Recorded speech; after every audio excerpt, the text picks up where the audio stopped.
How's it going, YouTube? Welcome back to another video on the channel, and today I've answered your prayers. We have the definitive Bystial branded deck profile for the Magnificent Mavens format. Before we begin, make sure to hit that thumbs up button, subscribe if you are new, and after the Inside the Mind of a Bystial player, I got a ton of comments saying release the deck list, and honestly I wasn't ready. I'm gonna do like 1 minute heart-to-heart here because I think that I've come to a conclusion or a realization that it's going to be very hard for Branded to compete against Ishizu. However, I did have a lot of time playtesting this build and modifying it and improving it to be more resilient against Ishizu. This is not going to be a tier 1 deck.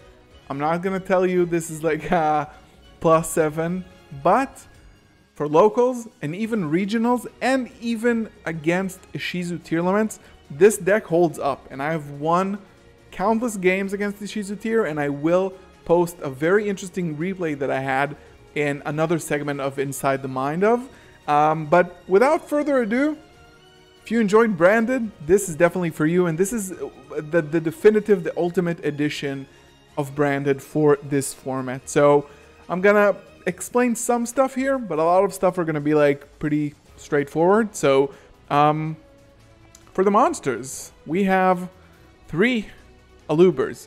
I think 3 Alubers is still fine. This is basically the only normal summon in the deck, so it makes sense. I'm playing 2 Fallen Valbaz, so I'm always going towards like playing 3, but I think if you play smart, you don't need more than 2.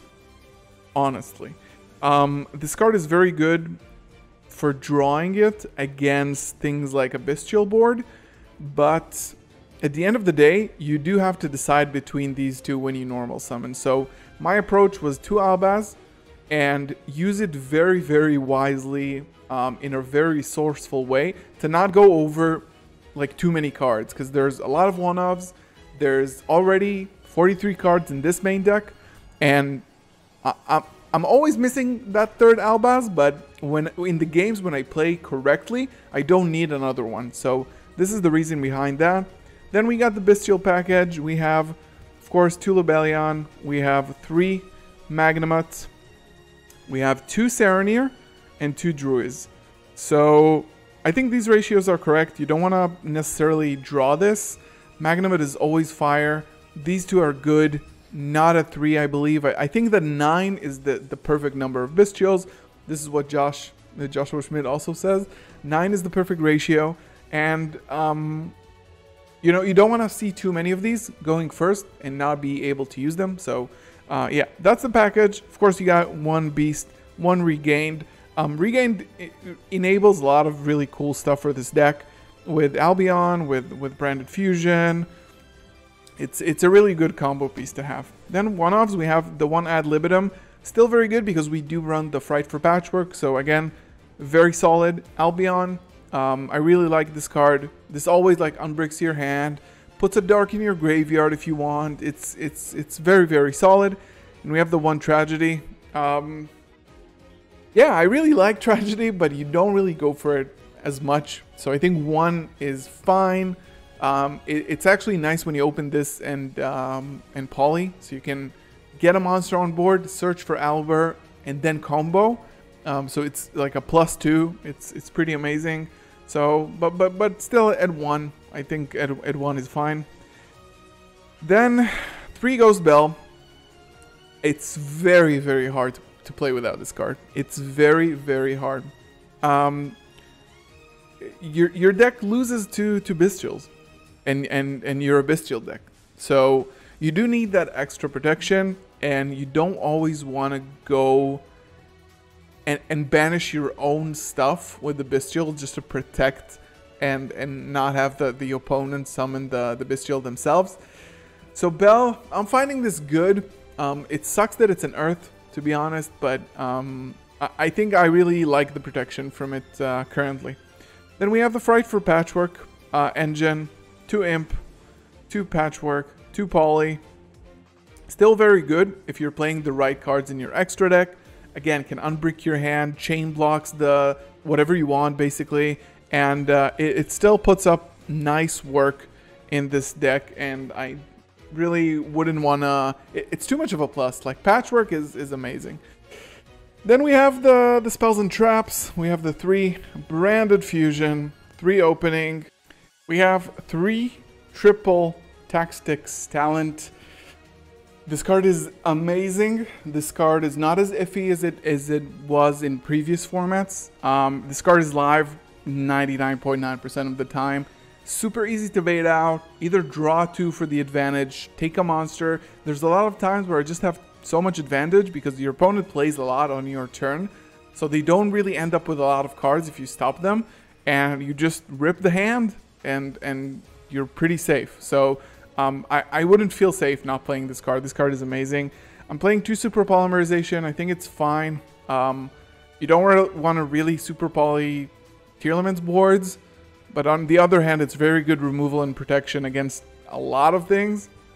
Now that we have Garura, so yeah. 1 red was my favorite card, but honestly, like, so hard to resolve nowadays. But still very good, like a Chimera play, you know, things like that. Retribution, if you play Serenator, you have to play this card. Too much of an advantage. There's an amazing combo where if you have, during the end phase, if you have Titaniclad and Albion in the graveyard, that you've sent both these turn, and it happens a lot, and this is why I play Titaniclad, you actually search the Albaz, you summon the Albaz with the Titaniclad, you search the Retribution with the Albion, and then you summon the Albaz, activate the effect, discard the Retribution as cost, fusion summon in their end phase, and then use Retribution to bring back a branded fusion or a branded opening from your graveyard, and it's amazing. So this card is very strong, horrible to open, but I really do enjoy it. Banishment, very good against, loses to Bystials, but you know, it's still like one of the best like board wipes you can do against Tearlaments. And then of course Called by the Grave, which honestly, even Called by the Grave isn't that good anymore. But you do need it, especially if you are like a locals player, more casual, you play against things like Ash, DD Crow, stuff like that that you can actually hit. I would recommend like leaving it in. You can take it out if you're going to a YCS or something. Then for the extra, we have the 2 Albion, 2 Lubellion, which honestly could be cut back to 1. Especially now with like Kelbeck and stuff, where they try to bounce it. So you don't get to fusion. You might need only 1. I'm still like looking at the extra deck and testing, but there are probably like 2 flex spots in here. 2 Mirror Jade, non-negotiable, best card in the game. Albalanitus, I think now it's more essential than ever because of Bystial. So you go into a board of Bystials, you can actually contact fuse the whole thing with the Alba. It's another name for Mirror Jade, so again, I really like it. And the Titaniclad, which really puts up work. Again, like I said before in the combo, if you have this in Albion, you normal summon, you special summon from the deck the Albaz, discard the Retribution, and get like a +3, honestly. And again, unaffected by the effects of monsters from the extra deck the turn that it's summoned, and it gains attack equals to the number of levels for the materials. So this is a closer. That when I upload the replay that I had against the Ishizu tier, this card won me the game. This card specifically, I had like 4 cards in the extra deck. This card won me the game because it can get up to 3. Like it got, for me, it got up to 3,700, but it can get even higher than that. And this card is a closer. I absolutely love it. I always have it in my extra deck, and people like don't actually play it. I personally really like it. 2 Masquerade. I'm thinking about cutting one of them. Again, these are like the 2 flex spots. Fluenderies is very much a thing. This card basically auto wins against Fluenderies, so I don't know about that yet. Queritus, don't take this card out of your deck if you are smart. This card, again, a closer, damage dealer, and not a lot of people know that if it leaves the field, you can special summon a Despia monster and Albaz. So This is a surprise fusion kind of thing. And I honestly wouldn't cut this card still. You don't have a lot of Despia monsters, but still, like this card is very, very good. Dragostephilia, Starving Mana Fusion Dragon. Another like super poly target that not a lot of people play. But this card, again, if it leaves the field, if it's destroyed, it pops the whole field, like for your opponent. So a lot of people are just scared to go into it. If they can't banish it or bounce it, it's really hard. And again, this card gains non-targeting the attack of one monster on your opponent's field. And it can also take the effect. So I played against Dragon Link Bystials and 1-2-0 because this deck plays very well into like dark boards, dragon boards, this guy. And I just summoned this. I gained the attack. They had a Baron on the field, so I gained the attack of the Baron. They can't negate it because it's a negate destroy, and it pops their entire field. So I gained the attack, and then I tried to take the Baron effect, and they had to let me do that. Otherwise, they lose their entire field. So I had a non-negate and a pop on their turn, which is crazy. Don't forget that effect. Chimera at 1. I don't have the second one. I really don't think you need 2. If you play well, you can shuffle it back. And then Garura, Wings of Resonant Life for your super polys. Yeah, so if you don't follow me on Instagram, you haven't seen this beautiful boy. I can't get it to focus. This awesome OCG token of Aluber the Dogmatic. Please focus for the people. Never mind, it won't focus. But go on my Instagram and see this in its true form. It's amazing. This has been the definitive branded Bystial profile for the Magnificent Mavens format. I really hope you enjoy this. Again, I don't honestly think this is a tier 1 contender. But if you're going to locals and regionals, you can absolutely play this deck and win a lot. This deck beats Ishizu tier element sometimes as well. So, you know, keep it branded, folks. Keep branding the branded fusion. Never mind.